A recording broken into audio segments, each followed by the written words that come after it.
I didn't even know he was in the locker room. He needed a break at some point in time. He had to sit out the whole game. So he laid it all on the line this series. It's gonna be a quick turnaround if you play on Tuesday. He probably could use a couple days. He really played hard this series. I watched him play a lot of great series, but for a 7-game series, the output that he used in this series to help to help us win this thing. Even at the end of the game, he's played 40 whatever minutes, and he contests the three, comes all the way back in and gets the rebound. That's just determination, and he played with that the whole series. He's the best receiver in the NBA. Got to put it up there for him. I've watched the NFL draft a little bit the last couple of days. I don't know where he'd be in that. Probably up there pretty high, but just they were trying to deny him the ball back, and he cut back door, and I saw him just try to put it up where he could catch it, and he was able to finish. I lost words last year. I've been trying to think of new ways the whole year, but I think that's kind of like what I was saying earlier.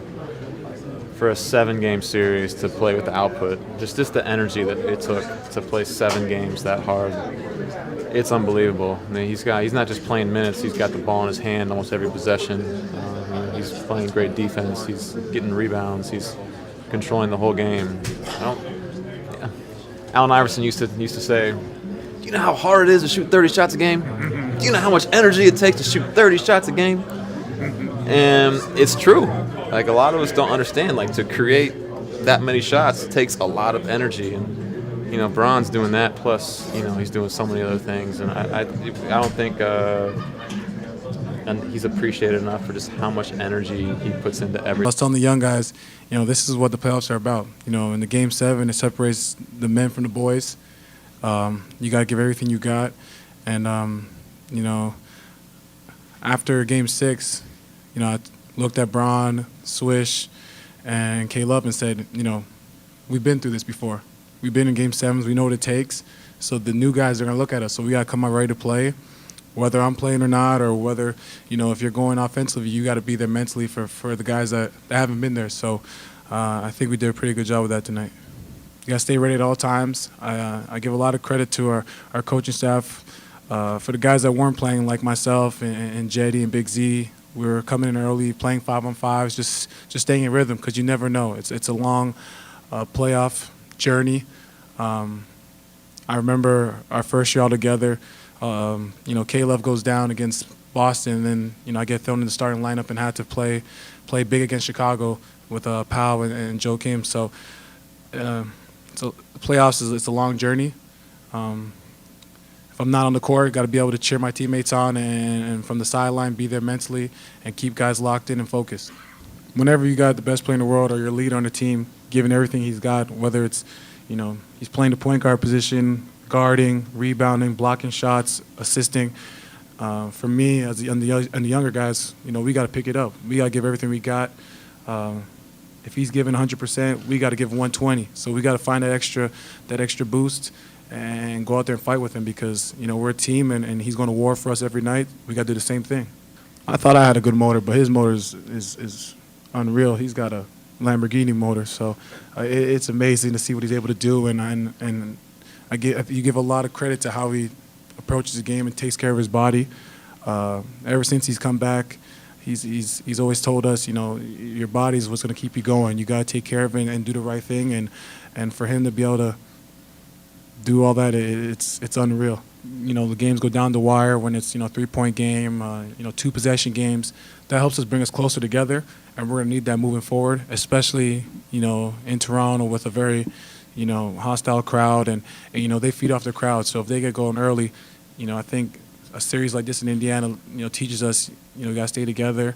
We got to weather the storm. We just got to keep playing. Can you describe what you had to go through this last, even we've seen it for the last week, but for the last 24 hours just to be able to get ready for this game?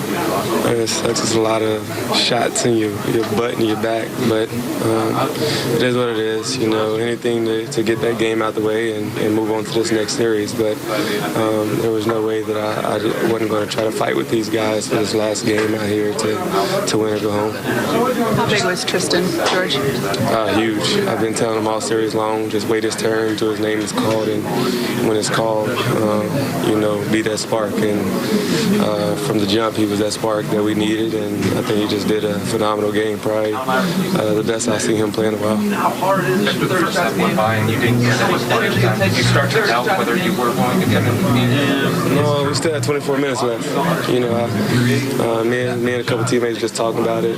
They didn't know either, so I told them I don't care if it's 3 minutes or 30 seconds, the last play of the game, that when I get in there, I'm just going to play hard and give it everything I got and leave it all out there. So I wasn't, worried about when the coach was going to put me in. I was just focused on when my name was called to get out there and do the best I can. Stand the push that Indiana had in that third quarter. They took a 3-point lead, and you guys really were not fazed by it. Yeah, we just kept pushing. We've been a resilient team all year, and that third quarter has been pretty elusive for us. We've taken big hits, but we've been able to fight back, and when we take a lead in the fourth quarter, we're pretty good. You've seen LeBron have some pretty amazing games. Where does this one rank? It's up there. I mean, he had a few games this series where he was incredible, but you've almost come to expect it. But I admire how he approaches every single game, and he was amazing tonight. We needed everything. They're a good team. I mean, they're a really good team. They played us well all year. They're a tough matchup for us because they have so many different guys that can do different things. So I think this series not only was good for us, but good for them as well. They got a lot of experience, and they're a team that's going to be very good in the future. But he should get a lot of the praise. He stayed ready. He was a pro. He didn't get many minutes this series, but he came in and gave us a big double-double, blocked some shots, gave us great energy. So you got to tip your hat to Tristan. He was great for us tonight. Yeah, they're a very tough team. They obviously played well at home. They're another team, actually like Indiana, that can play a number of different ways, and they have bigs that are somewhat unorthodox and can play inside, outside. Bigs that can pick and pop, like I said, and then you got to. They have a lot of guards, especially those two guys out front, and Lowry and DeRozan. They're going to be very tough to stop. So we'll get our game plan. We'll look at film.